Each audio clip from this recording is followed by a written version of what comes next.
Hello বন্ধুরা, good morning. তো আমি আজকে দুদিন পর এলাম। তো যাই হোক, কী বলে, আমার শরীরটা একটু ঠান্ডা লেগেছিলো বলে আমি আর রান্না করিনি, মাসি আমার হাজব্যান্ড মিলে করে নিয়েছিল। তো যাই হোক, আমি আজকে কি করতে চলেছি, এই যে চিংড়ি মাছ, এই যে মিক্সির বোলের মধ্যে চিংড়ি মাছ, নুন, হলুদ আর চিংড়ি মাছের একটা রেসিপি করতে চলেছি। তো দেখতে থাকো। এই চিংড়ি মাছগুলোকে আমি এখানে মিক্সির বোলের মধ্যে নিলাম, নিয়ে এই যে নুন, হলুদ, রসুন আর এই যে নারকেলের গুঁড়ো দিয়ে এটাকে আমি এখন পেস্ট করব। হ্যাঁ, পেস্ট করব। আর রান্না করতে আমার লাগবে এখানে একটু, আমি এই যে মরির যে ডাস্ট করে রেখেছি মিক্সির বলে, এই মরিটাও এর মধ্যে দিয়ে দেবো। সব কিছু একসাথে ডাস্ট করে এটা পুরো রেডি হয়ে যাবে আমার। এটা আমি ওই বড়ার আকারে ভাজবো। নিয়ে রান্নাটা হবে আমার একটুখানি কী বলে, এই যে পেঁয়াজ ফোড়ন দেবো, একটু রসুন ফোড়ন দেবো, একটুখানি আদা, এতটাও লাগবে না আদা। আর এই যে মেন রান্নাটা পড়বে আমার, এই যে মেন হচ্ছে এই নারকেল কোড়া আর এই যে মৌরিটা, এইটা দিয়েই আমার রান্নাটা হবে। হ্যাঁ, তো দেখতে থাকো আমি কি করছি আর কি। বেশ একটা নতুন ধরনের রান্না, করে খেয়ে জানাবে কিন্তু। আর প্রসেসগুলো আমি দেখতে থাকো, আমি স্টেপ বাই স্টেপ কীভাবে করছি। এখন আমি মিক্সির বোলের মধ্যে এটা পেস্ট করে নিয়ে আমি এটাকে বলের আকারে ভাজবো। চলো দেখতে থাকো।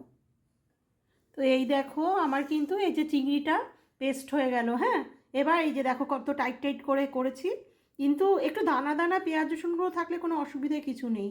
এর মধ্যে কিন্তু ওই নারকেল কোড়া ঠোড়া সব কিছু দিয়ে এবার এটাকে বড়ার মতো ভাজবো। এর মধ্যে আর অন্য কোনো চালের গুঁড়ো, কোনো কিছু ময়দা, কোনো সোডা বা বেকিং সোডা, বেকিং পাউডার কোনো কিছু দিইনি।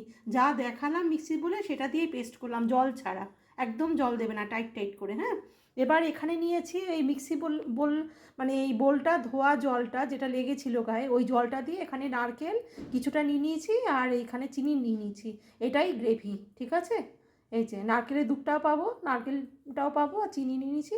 এটাকে এবার আমি পেস্ট করে নিচ্ছি। এখানে কিন্তু আমি কিছুটা মৌরিও নিয়ে নিয়েছি। মৌরি, নারকেল, চিনি, এটাকে পেস্ট করে রেখে দিচ্ছি সাইডে। ব্যাস, এই তো আমার হয়ে গেল। এবার আমি বড়া করে সব তরকারিটা করছি, দেখতে থাকো।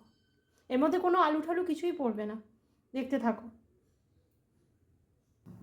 আচ্ছা, সম্পূর্ণ রান্নাটা এটা মাথায় রাখতে হবে, আমি কিন্তু সম্পূর্ণ রান্নাটা এটা আমি কিন্তু রিফাইন তেলে করছি। হ্যাঁ, রিফাইন তেল আর একটু ঘিয়ে করব। তো এখন আমি শুধু ঘি দিইনি, শুধু রিফাইন তেলে আমি বড়াগুলো আগে ভাজবো।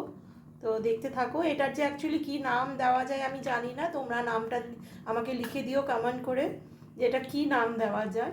আমার এটা মাথায় এলো, আমি বানাচ্ছি। যে আমরা তো চিংড়ি মাছের মালাইকারি খাই, তো ওইটাই মানে একটু অন্যরকম, একটু সহজ পদ্ধতিতে করলে কীরকম হয়, এই জাস্ট, আর কিছু না।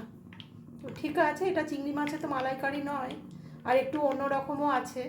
তো দেখতে থাকো আমি কিভাবে কি করছি। এ দেখো কি সুন্দর বড়াগুলো হচ্ছে। আর এটা মাথায় রাখতে হবে, এইরকম আকারে করলেই ভালো হয়, কারণ এটা জলে পড়লে কিন্তু আরেকটু বড় হয়ে যাবে বড়াগুলো। হুম, খুব সুন্দর একটা গন্ধ বেরিয়েছে। তো ঠিক আছে, দেখতে থাকো।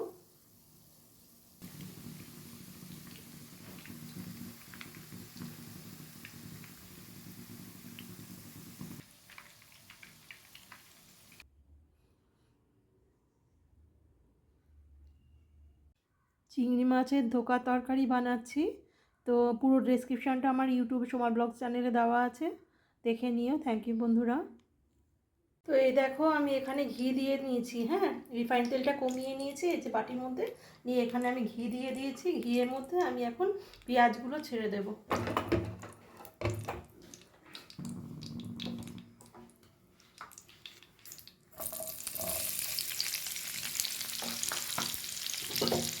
যে এইটাই ফোড়ন, কিন্তু এর মধ্যে একটুখানি শুকনো লঙ্কার গুঁড়ো দেবো, নিয়ে ওই যে যেটা আমি পেস্ট করে রেখেছি নারকেলটা, সেটা দিয়ে আমি এটা গ্রেভি বানাবো।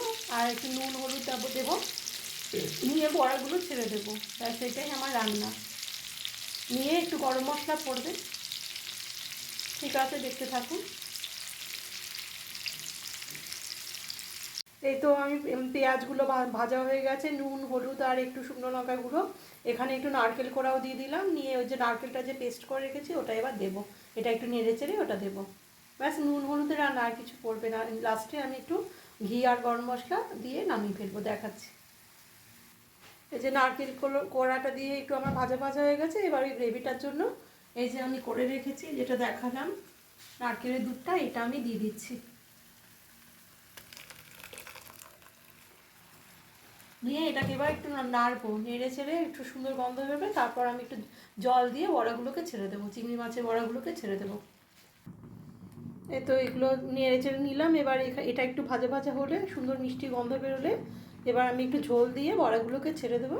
ছেড়ে আমি রেডি করে দেখাচ্ছি। এর মধ্যে কিন্তু আমি মৌরি দিয়েছি, হ্যাঁ, আর একটু গরম মশলা আর মৌরিটা পড়বে লাস্টে। একটু ঘি দিয়ে দেবো, ব্যাস হয়ে যাবে আমার রান্না। আমি বড়াগুলো ছেড়ে দেখাচ্ছি। তো ব্যাস দেখো আমার ঝোলটা কষানো হয়ে গেছে। এবার আমি এই যে একটু ঘি আর একটু গরম মশলা দিয়ে দিলাম। এবার চিংড়ি বলগুলোকে ছেড়ে দিচ্ছি। এই তো আমি চিংড়ি মাছের বলগুলোকে ছেড়ে দিলাম। এবার আমি এটা একটু নেড়ে চেড়ে, একটু রসটা ঢুকলে পরে, নুন মিষ্টি মিষ্টিগুলো, গরম মশলা এগুলো ঢুকলে পরে লাস্টে আমি মৌরিটা দিয়ে নেড়ে চেড়ে আমি দেখাচ্ছি ফাইনালি। তো এই তো ব্যাস হয়ে গেল আমার চিংড়ি মাছে বলে মানে ধোকার তরকারি। এই যে আমি মৌরিটাও দিয়ে দিয়েছি, মৌরি গুঁড়োটা। আমার রান্নাটা পুরো কমপ্লিট হয়ে গেছে। এবার একটু এই মৌরিটা মিশিয়ে গুছিয়ে নামিয়ে দিচ্ছি। এই তো আমার পুরো চিংড়ির ধোকা কমপ্লিট। দারুণ টেস্ট। তবে একটা কথা মনে রেখো, আমি কিন্তু ফোড়নে কিন্তু মানে রান্নাটার মধ্যে, মানে যেটা গ্রেভিটা করলাম এটার মধ্যে কিন্তু আমি রসুনও দিইনি, আদাও দিইনি। ওগুলো কিন্তু একদম দেবে না। অনলি পেঁয়াজ পড়বে, অনলি পেঁয়াজ পড়বে। পেঁয়াজটা ভাজা ভাজা হয়ে গেলে, আর সম্পূর্ণ রান্নাটা রিফাইন তেল আর তে হবে, মানে ঘিয়ে। এবার ওইটা ভাজা ভাজা হয়ে গেলে, পেঁয়াজটা ভাজা ভাজা হয়ে গেলে নুন, হলুদ আর লঙ্কার গুঁড়ো আর ওই যেটা পেস্টটা করলাম গ্রেভিটার মধ্যে, ওটার মধ্যে তো আমি চিনি দিয়েছিলামই। কারুর যদি কেউ বেশি কম মিশিয়ে টেস্ট অনুযায়ী ওটা তোমরা দেবে। আর চিনি আর এই নুন, ব্যাস এটাই রান্না। কোনো জিরের গুঁড়ো, ধনে গুঁড়ো কোনো কিছু পড়বে না, শুধু নুন হলুদ দিয়ে রান্না। আর মৌরিটা মাস্ট, মৌরিটা দিতেই লাগবে। আর গরম মশলাটাও দিতে লাগবে, মৌরিটাও দিতে লাগবে। তবে গরম মশলা গন্ধটা একটুখানি দিলেও চলবে, অত বেশি না দিলেও চলবে, কিন্তু এই রান্নার মধ্যে কিন্তু মৌরিটা মাস্ট। মৌরিটা মানে ইয়ের মধ্যেও পড়বে, বড়ার মধ্যেও পড়বে, ওই গ্রেভিটা যেটা বানালাম সেটার মধ্যেও পড়বে, আর এই রান্নার মধ্যেও পড়বে। আবার নামাবার আগে যে দিলাম ছড়িয়ে দিয়ে, মানে গরম মশলা কাজ করে, মানে মৌরিটা ছড়িয়ে দিয়ে নামালাম। খুব টেস্ট হয় খেতে। এরকম করে বানিয়ে করে খেয়ে আমাকে জানিও। বাজে হলেও জানাবে, মন্দ হলেও জানাবে। থ্যাংক ইউ বন্ধুরা। চিংড়ির ধোকার তরকারি বানালাম। তোমরা দেখো আমার সোমা ব্লগস ইউটিউব চ্যানেলে দেওয়া আছে পুরো ডেসক্রিপশান। থ্যাংক ইউ বন্ধুরা।